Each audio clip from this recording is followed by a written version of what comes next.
এখানে মুসুর ডাল ভিজিয়ে রেখেছি, তাহলে মুসুর ডালটা ফুলেও যায়, সেদ্ধটাও ভালো হয়। আর এখানে সব রকম সবজি কেটেছি, গাজর, ফুলকপি, কুমড়ো, বিনস, মটরশুঁটি, টমেটো। আর এদিকে আমি মুসুর ডালটাকে প্রেশার কুকারে নুন হলুদ দিয়ে সেদ্ধ করে নিলাম। আর কড়াইয়ের মধ্যে একটু জল দিয়ে সব সবজিগুলোকে দিয়ে দিলাম, একটু ভাপ দিয়ে নিচ্ছি। ভাপের সাথে সাথে একটু বয়েলও হয়ে যাবে। তো দেখো হালকা করে একটু ভাপ দিয়ে নিলাম। এইবার দেখো এদিকে আমি প্রেশার কুকারে মুসুর ডালটাকেও সেদ্ধ করে নিয়েছি, তাড়াতাড়ি হয়ে গেছে ডালটা সেদ্ধ। এইবার কড়াইতে সর্ষের তেল দিয়ে গ্যাসের ফ্লেমটা হাইতে করে এই ভাপ দেওয়া সবজিগুলোকে অল্প একটু নুন দিয়ে বেশ ভালো করে ভেজে নিতে হবে। গ্যাসের ফ্লেমটা হাইতেই রেখেছি। তো দেখো সবজিগুলো বেশ সুন্দর করে ভাজা হয়ে গেছে, সুন্দর একটা গায়ে হালকা কালার এসে গেছে। তখন আমি তেল থেকে তুলে নেব। এই রেসিপিটা খেতে কিন্তু ভীষণ ভালো লাগে।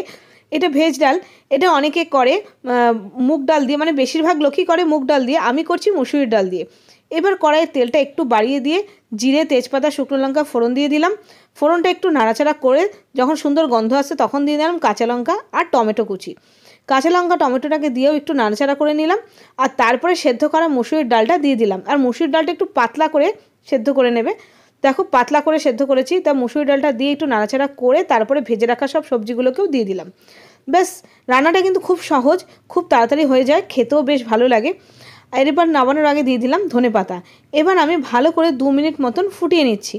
দেখো ডালটা সুন্দর করে ফুটিয়েও নিলাম, আর কত সুন্দর দেখতে হয়েছে।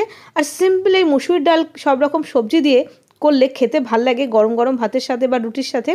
এটা ভেজ ডাল, এটা আমি মুসুর ডাল দিয়ে করছি, তোমরা মুগ ডাল দিয়েও করতে পারো, তবে মুসুর ডাল দিয়ে করে খেয়ে দেখো, টেস্টটা বেশি ভালো লাগে।